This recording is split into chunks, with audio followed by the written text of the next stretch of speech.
আসসালামু আলাইকুম। আমার বলার কোনো ভাষা নেই, কিভাবে শুরু করব সেটা বুঝতে পারছি না। আমার মতো সারা দেশের লোক আজকে হতবাক। এরকম একটা কাণ্ড হতে পারে আমরা কেউ কল্পনা করিনি, কারো ধারণার মধ্যে ছিল না। কিন্তু এই অবিশ্বাস্য জিনিস আমাদেরকে হঠাৎ করে গ্রহণ করতে হয়েছে। মাইলস্টোন স্কুল অ্যান্ড কলেজের যে দুর্ঘটনা, প্রশিক্ষণ বিমান বিধ্বস্ত হয়ে এই কচি শিশুদের উপরে ঝাঁপিয়ে পড়ল, আগুনে পুড়ে মরল। মা বাপদের আমরা কি জবাব দেব? কি বলবো তাদেরকে? আমরা নিজেদেরকে তো জবাব দিতে পারছি না। অজানা শিশুদের মুখ সবার চোখে ভেসে উঠছে। সারা জাতি হতভম্ব বা ক্রুদ্ধ। শোকাহত বললে খুব কম বলা হবে। এই দুর্ঘটনার রেশ এখনো কাটেনি। এখনো লাশ আসছে হাসপাতালে, এখনো হাসপাতালে মারা যাচ্ছে। মা বাবা এখনো খোঁজ নিচ্ছে আমার সন্তান কোথায়, তাকে আর কোনোদিন চেনা যাবে কিনা। যাদের লাশ দেখছি তার মধ্যে আমার সন্তান আছে কিনা পৃথক করার তো কোনো উপায় নেই। এরা আমাদের সবারই সন্তান, হঠাৎ করে চিরদিনের জন্য চলে গেল।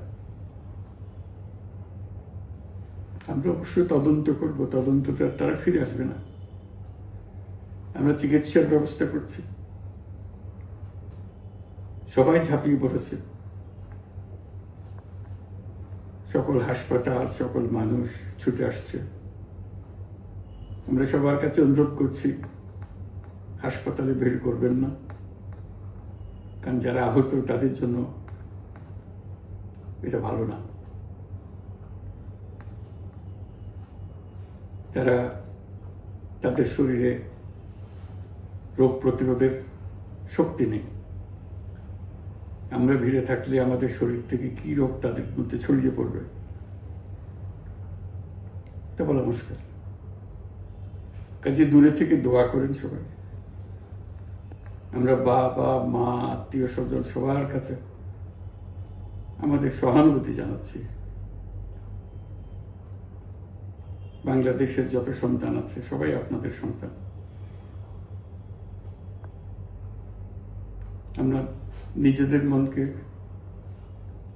সান্ত্বনা দেওয়ার চেষ্টা করুন। আমরা সবাই নিজেদের মনে সান্ত্বনা দিচ্ছি, কিন্তু আপনাদের সান্ত্বনা বিরাট ব্যাপার। আমরা সবাই আপনাদের সঙ্গে আছি, জাতির সমস্ত লোক আপনাদের সঙ্গে আছে। আমরা তাদের জন্য শোক দিবস ঘোষণা করেছি। আগামীকাল শোক দিবস। আমরা সবাই মিলে তাদের কথা স্মরণ করব, তাদের আত্মার শান্তি কামনা করব। আজকে থেকে সবাই তাদের আত্মার জন্য, তাদের রুহের জন্য মাগফিরাত কামনা করব। আল্লাহ আপনাদেরকে শান্তি দিন। আমাদের জাতির সবাইকে, যারা এই দুর্ঘটনায় বিধ্বস্ত, সবাইকে আল্লাহ শান্তি দেন। তাদের জন্য দেশবাসী সবাই আমরা দোয়া করছি। আল্লাহ এই শিশুদের জান্নাতবাসী করুন। খুদা হাফেজ।